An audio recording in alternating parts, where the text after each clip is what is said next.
Hi, welcome to another edition of Nicely Spicy.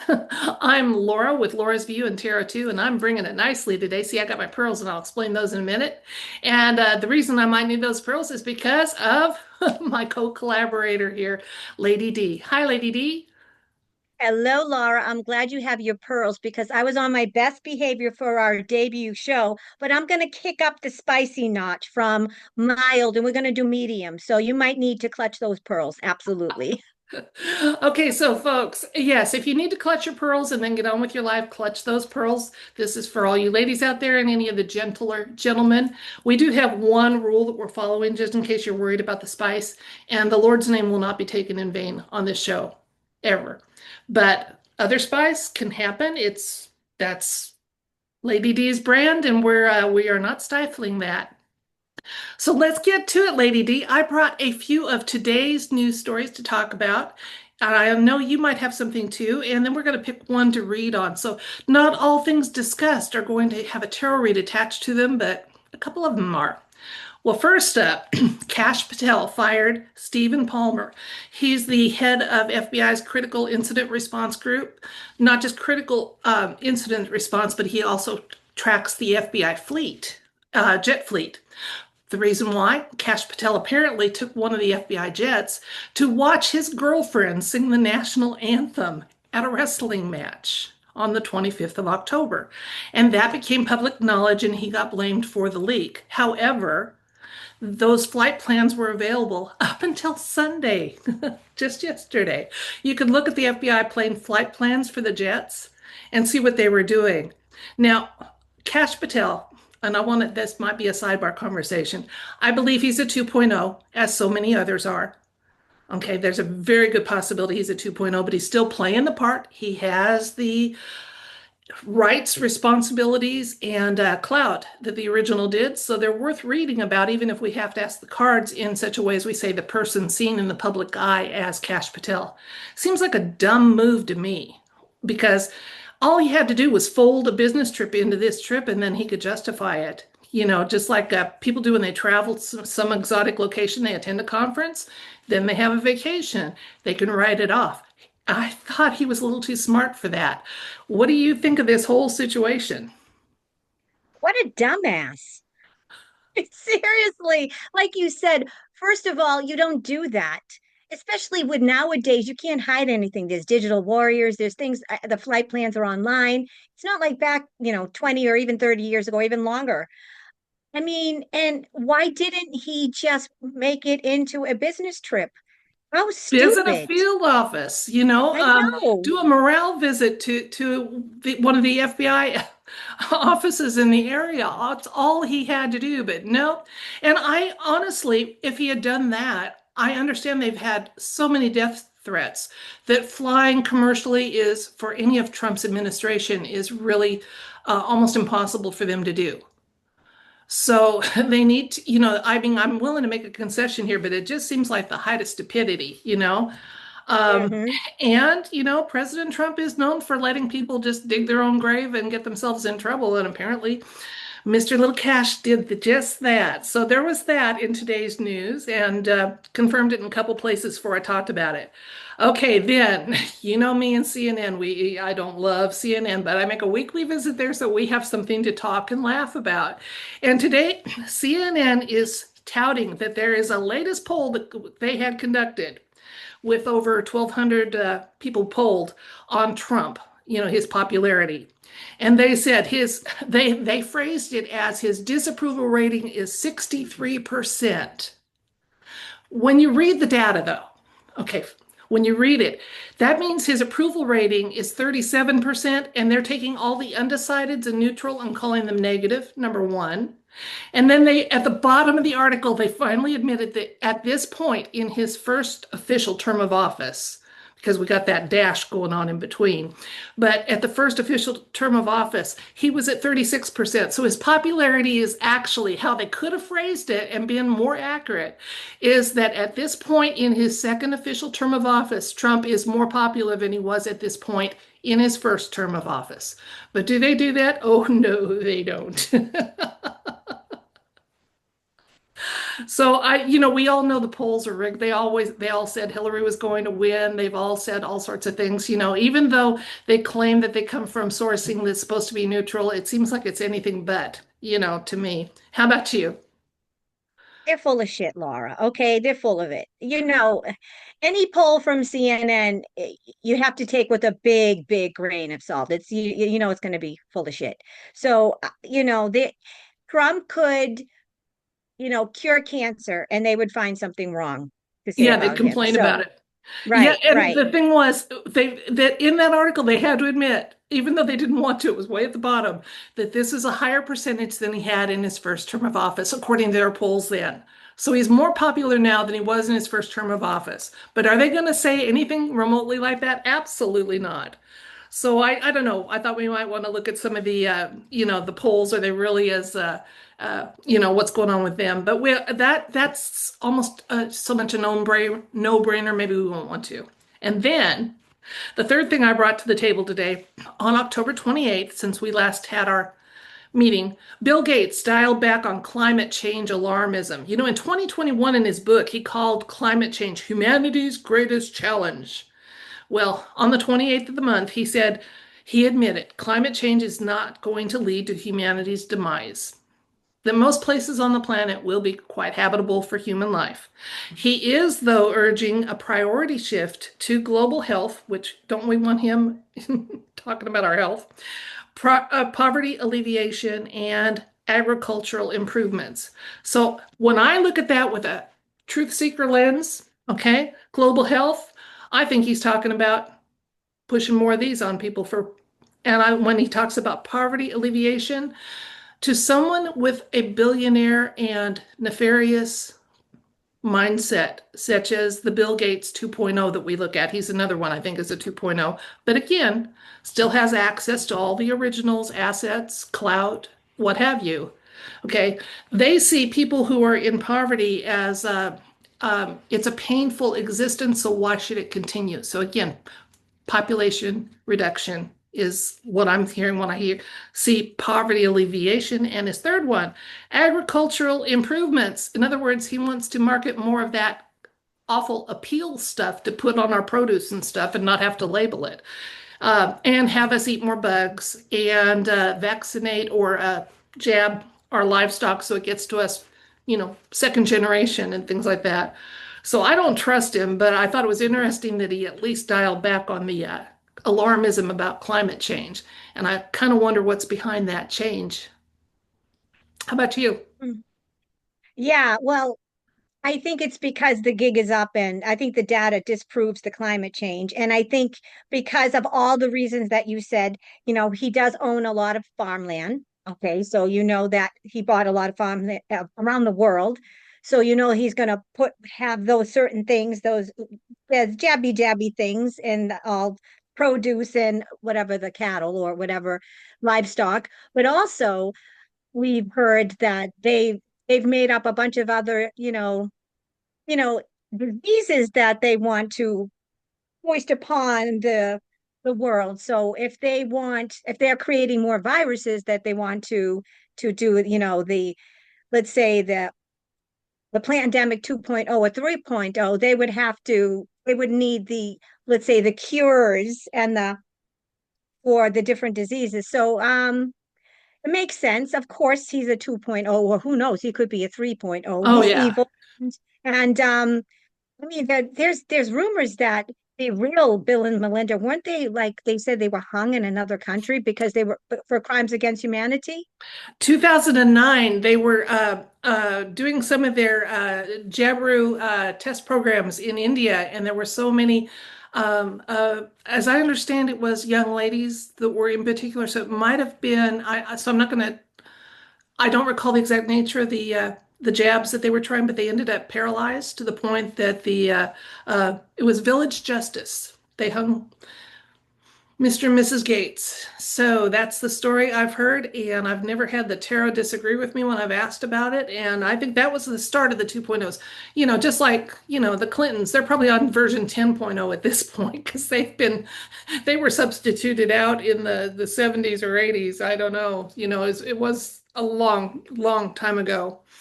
And although in their case, I don't think it was any kind of village justice, I think they got involved in some practices and rituals that they allowed some energy in that didn't leave.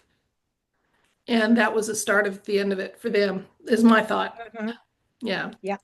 Yeah. So anyway, how about you? What did you want to talk about today? Well, I like those three, but also there was a video on Benny Johnson about a UAP, an unidentified aerial phenomenon or UFO, we'll put in quotes, that landed right outside of Area 51 in Vegas, and I should say Nevada. Very convenient. So I'm wondering that might be an interesting read too for a little bit of the more woo-woo side. Yeah, yeah. Hey, it might have just been interstellar DoorDash. Who knows? And I saw today too that there is an increase in the amount of underwater unidentified phenomena. So we seem to have a lot of either visitors or things that were already there that are making themselves known underwater too. And our planet is 70% water. So yeah, that's a good topic. Okay, well, how about if this week I'll take the first one and you take the second one, okay? Sounds good. Okay, well, I want to ask the universe. I want to the Bill Gates statement. And as I said, I think he's talking in code for reducing the number of people. And he's phrasing it under the guise of concerns about global health, poverty alleviation, and agricultural improvements. So I'm just want to ask, is there accuracy in my thought that he's actually talking about population reduction, just trying to put nice words on it, plus additional insights and information? Okay? Okay, since I was talking out that question without manipulating the cards, let me do it as I work with them. And just, I'd like to know, because I wanted a yes or no element to this question, is my thought that Bill Gates is trying to speak in code or underplay an intent for population reduction when he talks about how a shift should be done on priorities from climate change to global health, poverty alleviation, and agricultural improvements, plus additional insights and information.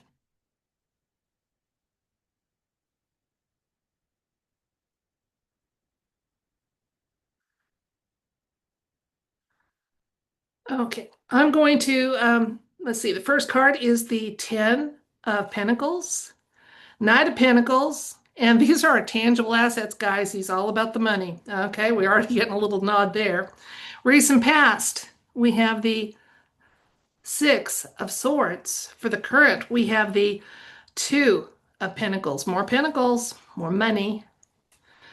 We have the Nine of Swords, more money showing up with the Four of Pentacles, and then the Seven of Wands.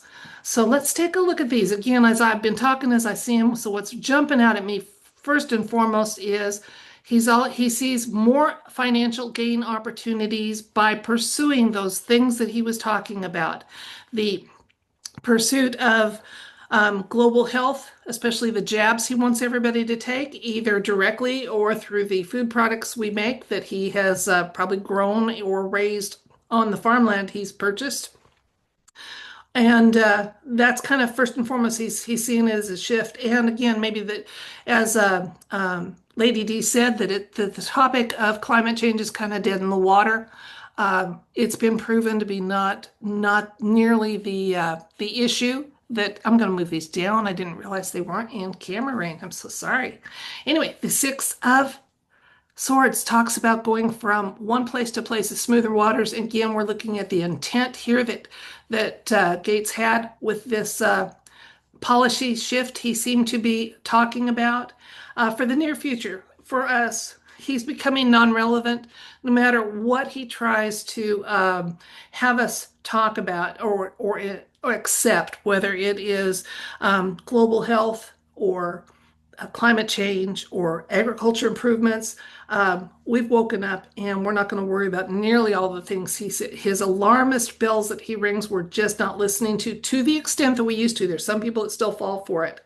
So in the then the near future, the insights cards, we've got the pentacles showing up here again. He's hoping to he's in damage control mode, guys. He really is. We though have the high ground here. We know who he is, what he is, and he's just not going to rebuild broken trust. He can't. He won't. It's not going to happen. I'm going to get two more cards. We've got the world showing up and the Five of Wands for the last two I'm getting for this one, the World of Victory card. Again, for us to know we have woken up, we've shaken off the programming, and the world is going to be better for it. And no matter what he tries to, how he tries to rebrand himself or change his focus, people know what he is. Okay. And there's going to be some pushback to any measures that he does try to take. So the days of him being accepted or considered any kind of a knowledgeable authority are long gone. So let's recap. One of the things I brought to the table today was a story that Bill Gates, just a few days ago, seemed to do some softening of his stance on how dire climate change was. And he said that maybe the focus should be more on things like poverty alleviation, global health, and agricultural improvements. I thought those were just nice terms for what may actually be more of an agenda that he would like, or the person seen in the public eye as him would like to do, and that is reduce the numbers of humans in the planet. Now, I didn't get a hard yes from the cards when I asked about that. We got a lot of pentacles that showed up that just said he's all about the money and going where the trying to make some profit. He's trying to rebrand himself as more of a middle of the road authority. Trying to rebuild some trust, and we've just woken up to too much of it. Even the most asleep of us are seeing past some of that. So he's never going to be able to rebuild any trust. And we were told ultimately, we're going from dark to light. The world is getting better, and it's not a train that he's a part of, and it's not going to continue. So there we have it for what I got with my read. And now we have Lady D with the read she chose for today. Go for it, Lady D. All right. So I figured, Laura, why don't we do the UAP or the UFO, however you want to phrase it, for that landed on, very conveniently landed near Area 51, more specifically outside of Area 51. And for the sake of time, I'm going to do a quick 5-card spread. So let's see. Holy God, in the name of Yeshua, what information can you give us about the UAP, the UFO that landed right outside of Area 51 a few weeks ago, that was kind of buried in the media, but recently came out? Was it a actual UFO? Was it an extraterrestrial? What was it? Anything that you can give us that will bring us clarity and understanding to this question, what say you, Almighty God and Yeshua the Christ? And folks, if you could just bear with me, I'm trying to make sure we have the best angle here, and I want to make sure you can see all the cards. Okay, beautiful. All right, here we go. Oop, the Hermit card. Definitely something that was kept under wraps. The Tower card. Ooh, folks. Page of Cups, a nice surprise. Queen of Cups. And we got the King of Cups. Ooh, that was an absolute family. Okay, I'm going to try to get these on camera here, so let's bear with me.